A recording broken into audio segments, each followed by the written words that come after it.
There's a part where you have to allow yourself to pause. Right. Oftentimes, as women, in our culture, we don't pause. Right. When I was married, there was a lot of not pausing, and it wasn't pausing because I was a busybody. Sure. It was like not pausing because I happened to be with someone where I couldn't pause with. Yeah.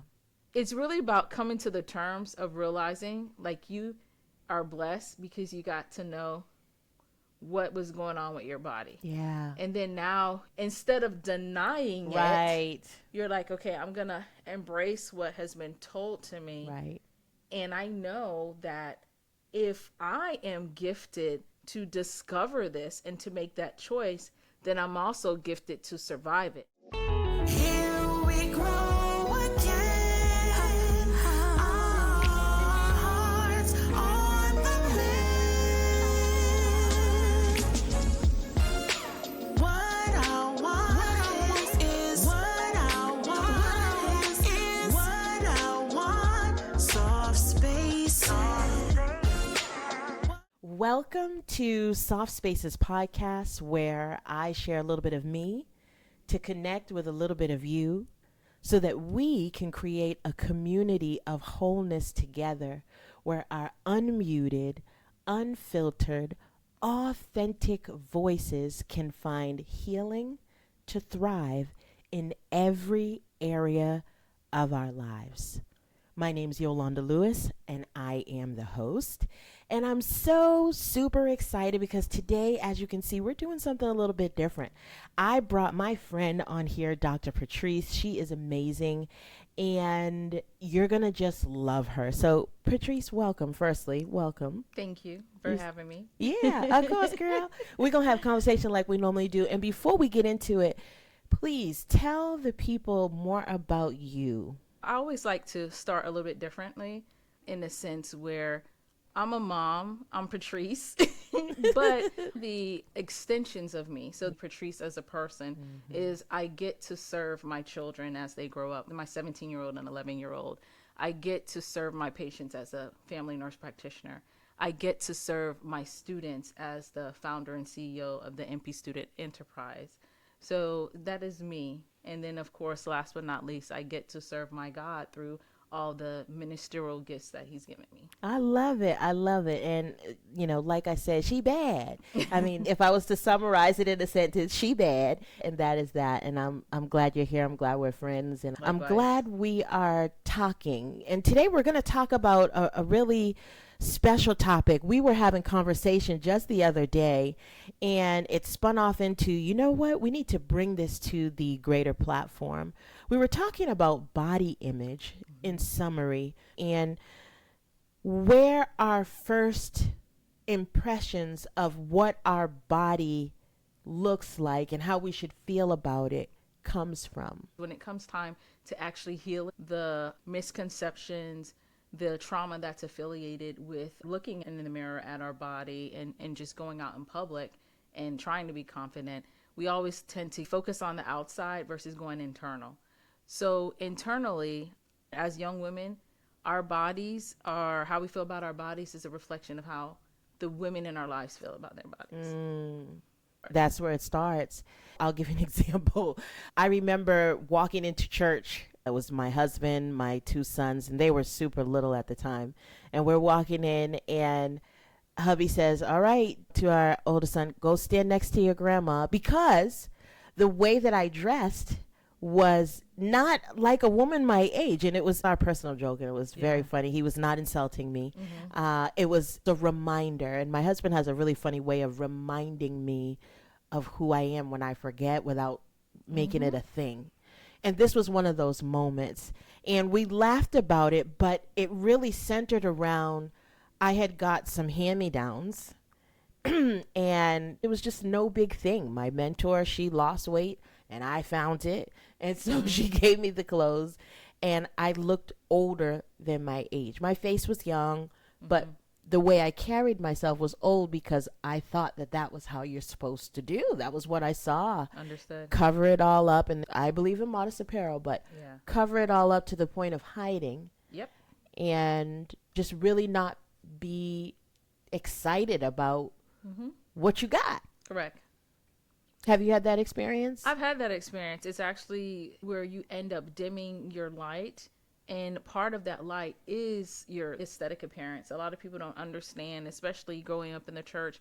They focus so much on different gifts like, oh, you speak, oh, you sing, oh, you dance, and you could play the piano. But no one ever talks about the giftings of the aesthetics. That is part of your gift, especially if you're called to be in front of people. I was not taught to embrace certain features of myself aesthetically. We're taught to embrace those other gifts, but not the aesthetic gifts, as in if you're shapely. There's different shapes. You have hourglass, you have the slender, you have apple, and there's different ways to dress those body types. And we're not taught to embrace it. We're just taught to cover everything up. So then you're wearing almost like a trash bag style, like outfit or dress, where it almost comes across homely, and that's not who we are. We are kings, we are queens, we are light. And when you dim yourself and cover yourself up, it's hard to show up your best. And particularly the body feature that I was covering up were my breasts. I had very large breasts. As I got older and had children and weight gain and breastfeeding, that's when it became unmanageable for me to continue my workouts and things like that. So I got a breast reduction, and that helped a bit. But part of it had to do with shame and not just embracing my body, because I didn't know how. Yeah. There's something that I had because of how the women in my family felt about it, and maybe even how the women in my family used their body or allowed their body to be used, assumed that, oh, because I look like this, you're going to do the same thing. So let me squash it. Let me dim that light to keep her humble, right? Not confident. The focus wasn't on confidence. It was on humility, which I already had because I didn't know any different. Absolutely. You're innocent. Oftentimes these young ladies coming up, and we were young ladies as once. I still feel like technically we're still young. Yes. But it's interesting because I think about the relationship that I have with my daughter now, who's 17, and she continues to grow and mature in a very similar body type. She's a dancer, so she's a little slimmer and longer, I should say. And what I did is I just educated her. I reflected back to how I felt when I had larger breasts. There was this frustration in my mother with, oh, I gotta get this bra again, like it was a tedious task. And when mothers do that, and I'm gonna look into the camera, just be cautious when you take your daughters to go shopping for their intimate apparel as well as their dress for school or for church. It should always be a fun experience, and in that fun experience it'll be teaching moments. And feel-good teaching moments at that. Feel-good teaching moments. So for me, I'll tell my daughter, like, yeah, when you have larger breasts, or if you're hourglass, V-neck always works well for us. Darker color at the top, or maybe brighter color at the top, maybe white at the bottom. But we go over that and things to accentuate. And then also making sure she understands that just because your body is shaped a particular way, some people will assume that you're sexually active, and that is just the way God intended for your body to be. You're growing into womanhood, which is not bad. It is not bad, and thank God they live long enough to do that. There's so many things that go on in this world when you're raising children, and we have to be very intentional of the issues we create with young women. And I think there's a huge factor here in healing. So I don't have daughters, but I was a daughter. And from that lens, my experience with the assumption that I was something that I wasn't, when really I was actually struggling with a whole nother gamut of issues because I had been sexually molested and I hadn't shared that yet. So I liked covering up, but for the wrong reasons. Correct. I liked not showing it all because I wanted to hide. And then when I did start feeling a little spicy, I remember I had skorts. You remember skorts? Did you have it? I love skorts. And I played soccer, so I have like a little thicker legs, so I love how I looked in skorts. Yes. I was feeling sassy, and I got leather ones. So I had a jean pair. That was nice. I was sassy. Oh, yeah. I was feeling myself, and I was all of a size 4. But that's all that it was I loved the fabric. I loved the edginess of the message that came from the fabric. I loved the style. And I was told that I looked like a hussy and that I probably was getting into trouble. And none of that was the truth. And so those skorts were taken away from me and thrown up, in the closet. And I remember it was the door pathway on the way down to the basement to do laundry. So I had to pass that a lot. And I remember always looking up like, wow, those leather skorts, they're still there. I wish I could wear them. All because the message of what happened to the unhealed version of my parent that she projected onto me that I didn't have, that kept me from living out my spiciness in its innocence. Yep, it is innocence because how we dress is a form of expression, our creativity and our style. Our style is a reflection of even how we feel about ourselves. And oftentimes parents don't realize it, or if not just parents, just grown women, because women can be critical and dim other women's light because they're uncomfortable or they may not feel comfortable wearing something, so they'll say something to someone else. The women, it was okay for us to wear pants, but this church it wasn't. So they always had something to say about me when wearing pants. And then, of course, I have the personality. I end up wearing pants all the time. Right? It's like, you have a problem with me wearing pants? I'll wear it more often. I'm going to go buy some more. I'll get some more. I'll get the blue ones, the red ones, the pink ones, and green ones. In that space, in church Christendom, maybe it's not like that anymore, but confidence was a taboo.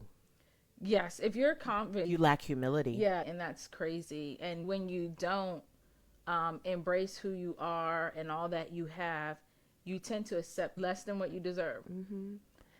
I actually want to talk about 2 things, because in the soft space and everything that this podcast is about, it's a vulnerable space. And so when we're looking at vulnerability, it's an opportunity for healing. So when we look at these women, because they're everywhere. Yes. When we look at these women who are having so much voice and opinion that's really valued by the younger generation, but that gets turned off because of the way that it is given.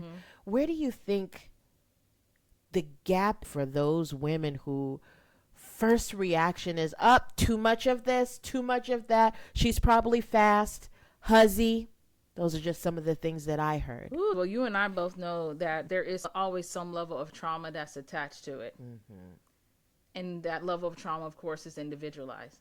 The level of trauma to maybe a mother in a church who is bothered and very vocal about a young woman who's dressed a particular way, it could be because her husband looks at those women who are dressed that way. It could be something as simple as that. It doesn't have to always be that they deal with some form of sexual abuse or anything like that.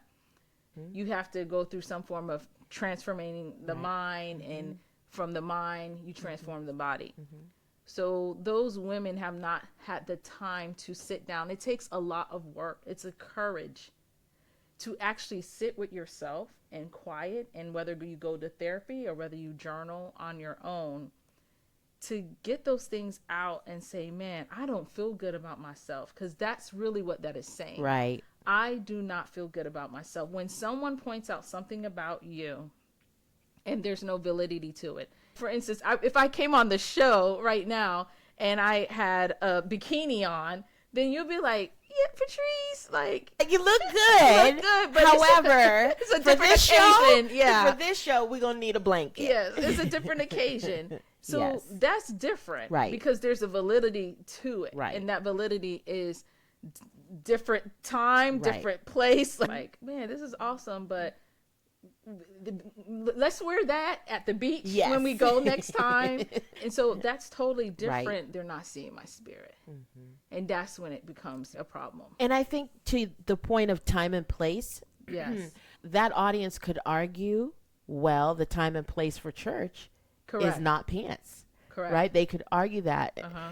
But the time and place on the other side is that, do you have to tell me that right now? Yeah, do you have to tell me that right now? This is my first time at church. Or, like for me, I grew up in church and all the things, and I knew all the scriptures, and I made sure to be like the star of the show in terms of what I knew, so that you never questioned if I knew. So you never got to know me, because I didn't want you to do that, because then that would cause me to like probably break down and cry.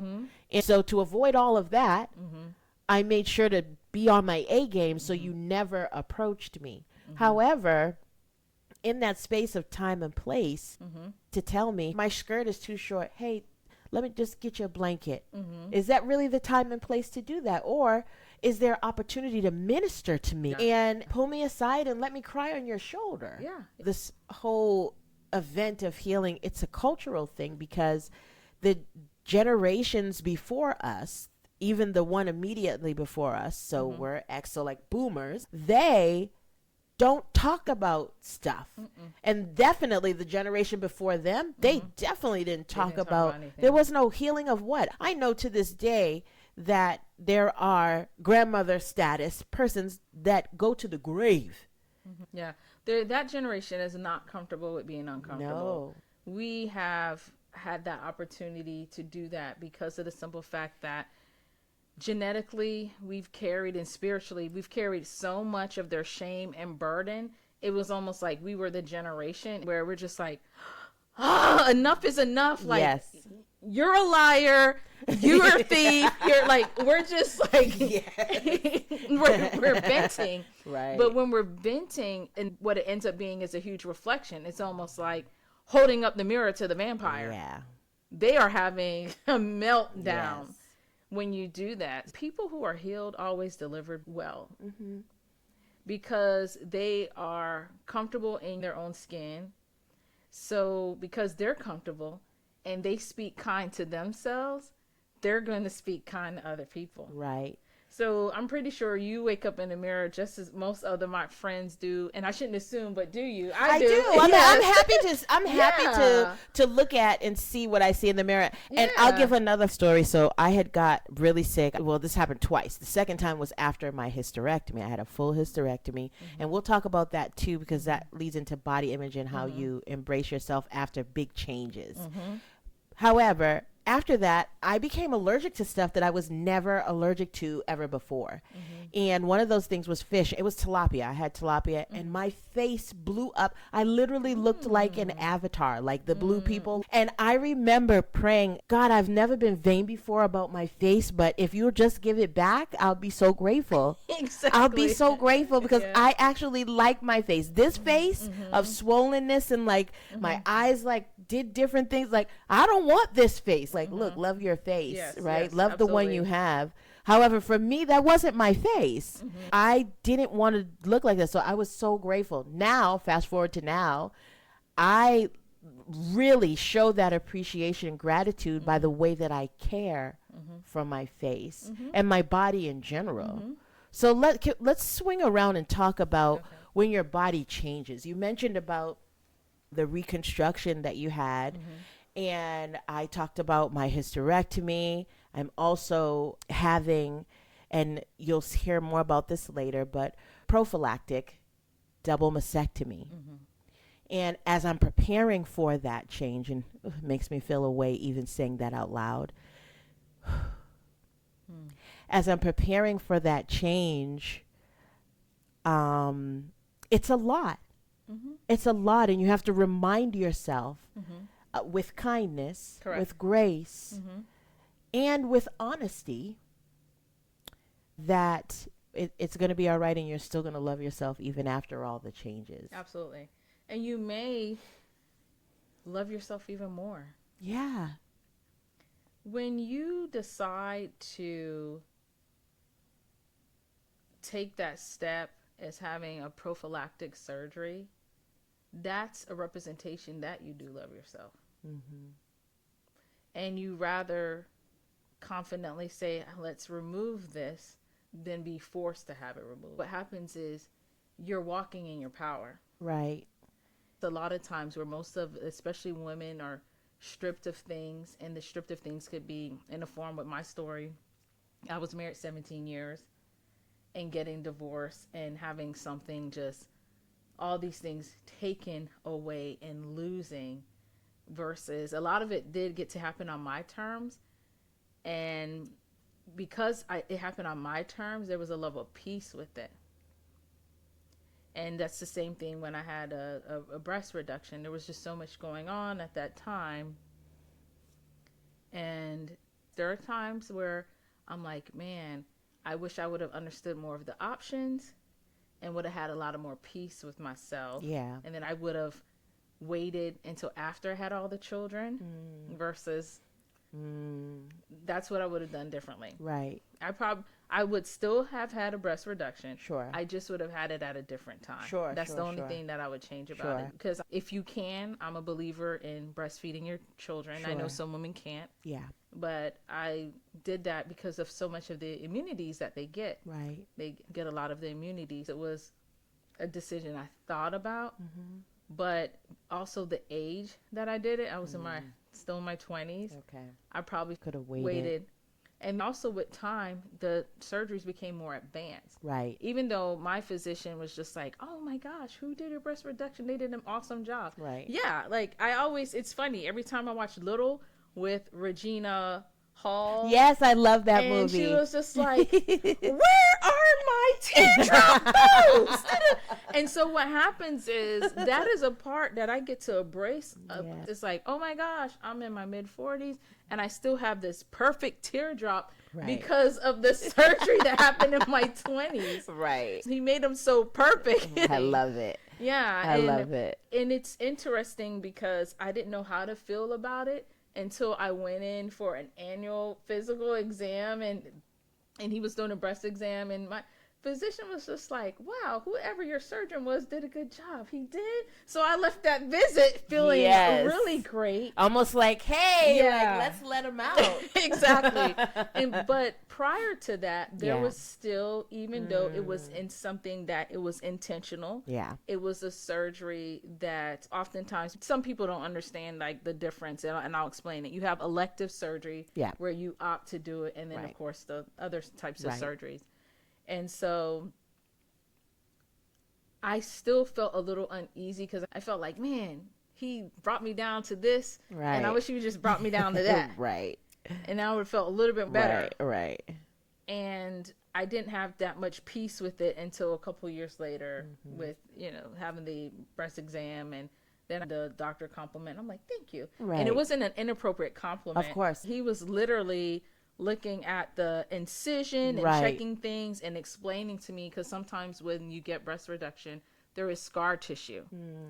And with the scar tissue, it could be misinterpreted as a finding.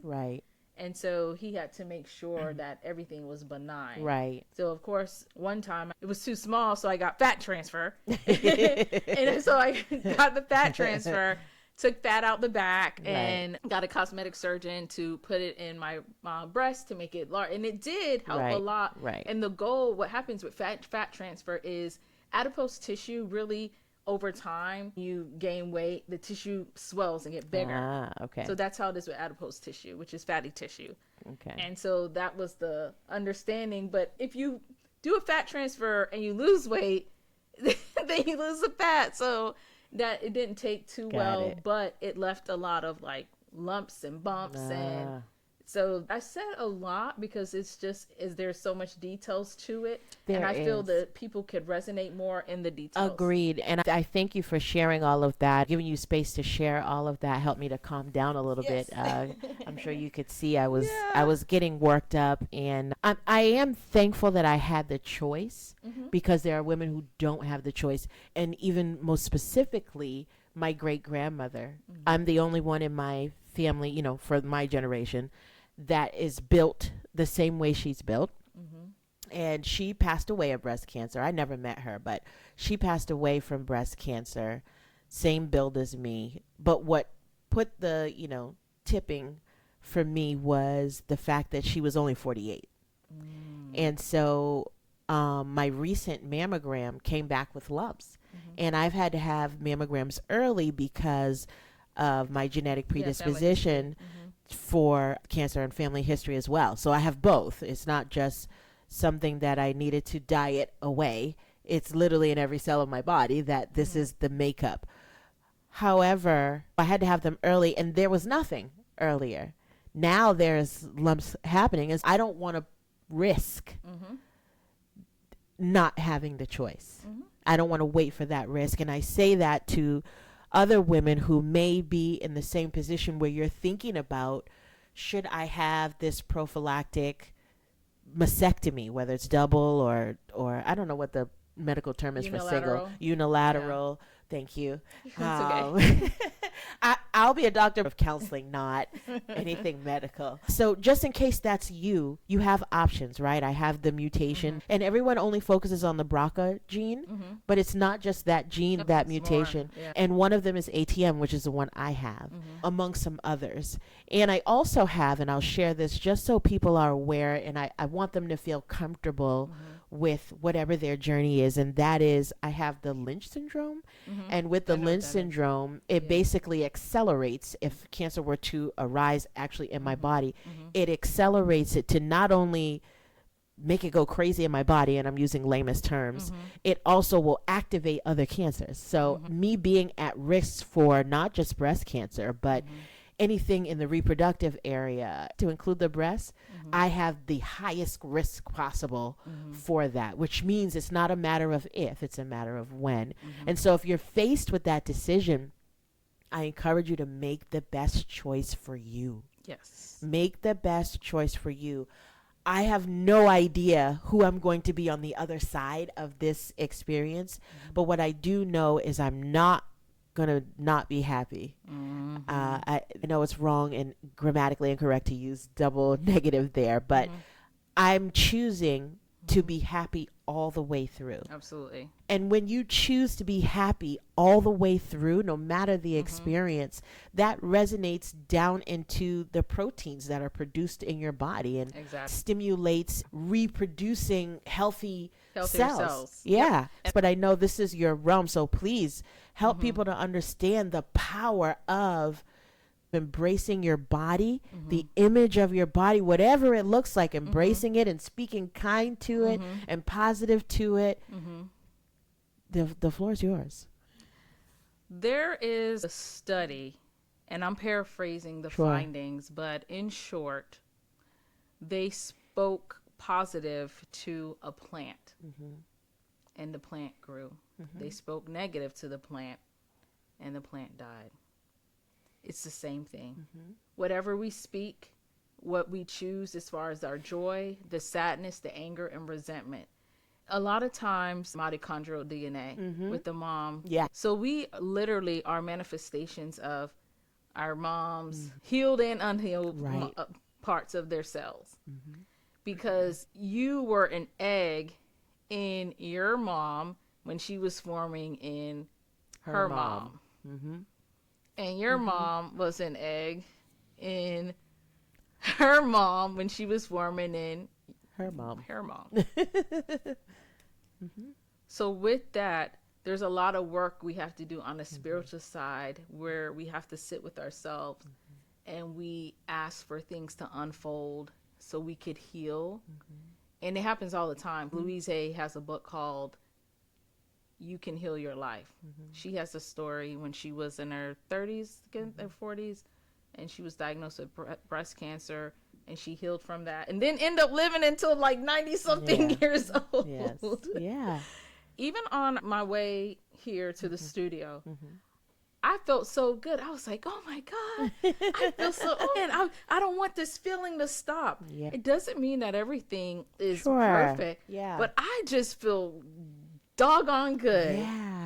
I just really in a place where I have so much peace of where I am in my life. And with that, it's actually healed me from other ailments that I've had. I used to have certain types of pains in certain places. Now all of a sudden, I don't have pains and aches like I used to, because you're healing. I love that. And there's a study that I've come across in my research and in my program where they used rats. They had this rat they gave it an aversion to a particular scent. And then they had this rat reproduce to the grandchild gene, and that grandchild gene rat had the same aversion, even though they had never been introduced to it. Never been exposed to. That's correct. So what they did was retrain. This is the behavioral shift. They retrained the grandchildren to embrace the aversion, so it's no longer an aversion, embrace the scent, like the scent, and had that rat group recreate to the grandchild level, and the genetic disposition for that aversion was gone. Correct. Why? Because they changed the behavior, just like what we're talking about. Yeah. So the power that you hold in speaking life, in embracing who you are, even if your journey is complicated with hysterectomies, mastectomies, and reconstructions of all sorts and whatever other sickness, maintaining that positive kindness. Because I don't want to just say positivity. It's a really, literally a kindness. It is a kindness. It's a gentleness. It's a gentleness. It's a kindness. And there's a part where you have to allow yourself to pause. Oftentimes as women, when in our culture, we don't pause. Right. When I was married, there was a lot of not pausing. And it wasn't pausing because I was a busybody. Sure. It was like not pausing because I happened to be with someone where I couldn't pause with. It just is what it is. That matters. And so a lot of these things we experience, as you use with that rat example that was very well said, is it's really about coming to the terms of realizing like you are blessed because you got to know what was going on with your body. Yeah. And then now you could, instead of denying it, you're like, okay, I'm going to embrace what has been told to me. Right. And I know that if I am gifted to discover this and to make that choice, then I'm also gifted to survive it. That's right. That's the beauty of it. How much gratitude does that give you to be able to say, wow, I actually have the opportunity to thrive in the journey of healing? Because we think a lot of times healing is linear, and it is not. No, it's and not. we think also healing looks like one particular thing, and it doesn't. And I like to say healing, not to say that we're never healed, but that healing is a journey. It's ongoing. Because it's unfolding belief systems. I'm referring to the many facets of trauma in the sense of healing from it can produce something that you didn't maybe connect to the tangible nature of it. So with the belief system, the tangibility of the healing looks like moving different. It looks like thinking different. It looks like making different choices. Whereas healing from the traumatic experience of being sexually molested, one of the layers has to do with how you feel about your body and how you connect to your body to enjoy sex afterwards. Absolutely, because most of the time when you have that experience, you disassociate. Totally. That's how you survive it. That's how you survive. So when it's time to have enjoyment with your partner, and if you've disassociated so much and never got help, then it's going to be hard. Yeah. And then your partner's going to pick up on that, and then the partner's going to feel like, okay, what am I doing? Instead of just getting to the root. Right. And that could turn into all kinds of things if you don't have the right partner. Absolutely. The right partner will be patient with you. The right partner will help you to gently remind you, like my husband does, of yourself and the good nature that comes with you. Yeah, they will have the right person. And I love to hear when you talk about your husband, because he has capacity for that space. Yes. So you can have a soft space. And that's really important. Yeah, and holding space for each other is what makes it work. And I love that. So, Dr. Patrice, before we go, because I call her Patrice, but look, Dr. Patrice, because I honor her education and all that she brings and the light that she is. So, Dr. Patrice, what is one thing you would want to leave, one word of encouragement that you would leave with young girls or even grown women who are struggling with their body image and embracing their body and all the changes that it's gone through? What would you tell her to help her on her journey? I'm going to tell them, like I told my daughter, I said, I want you to start picking out things that you really love about yourself. And what I noticed is that she started picking out things like, oh, my hair, oh, my eyes. I had to tell her to intentionally look at her body and pick out parts that you like about your body. And that is what I'm leaving with you. Pick out a part about your body and really love on it. Because when you start speaking to your body like you love it, you're going to grow and age into that wonderful woman who's comfortable in her own skin and could speak to other women comfortably. Thank you. Thank you. Where can folks find you if they want to follow you and just stay connected and maybe even learn more about the nurse practitioner courses and books and all of the resources that you have there? Where can they find you? You can find me on Instagram as Dr. Patrice Little. And then my business is NP Student. That's N as in Nancy, P as in Paul, student.com. And really what that is a national educational / lifestyle resource for nurse practitioner students. So I look forward to connecting with you. I love it. Thank you so much for being here. As you know, at the end of every episode, we breathe. And when we're breathing at the end of our episodes, we're taking in the experience of whatever is coming up inside of you, because whatever is coming up inside of you is your body's way to let you know it's ready to heal it. It's ready to expand its understanding so you can grow beyond any negative emotion that is connected to it. Before we breathe, I invite you into the soft space. Welcome. In this space, we're going to take 2 breaths. We do a deep inhale and we do an exhale. And sometimes when we do that exhale, your body may want to make a sound. And if it does, let it. Also, as we're breathing, if you feel that you need to continue breathing because you feel like there's more coming and more surfacing that you're not ready to let go of just yet, allow yourself space and permission to do so. And finally, if you are driving, please do not close your eyes in this exercise. Your safety is what is most important. But I do want you to remain present and reflective of the moment. So let us begin. Deep breath in. One more breath. And exhale. As you exhale, allow your shoulders to drop closer to the ground. Allow your mind to clear space. Allow your body to feel where it's sitting and be present to all that is around you, to all that is coming up. Let's take another deep breath. Deep breath in through your nose. Another breath. And exhale. I want to thank you for sharing this soft space with me. I'll see you again on the next episode. Take care and God bless.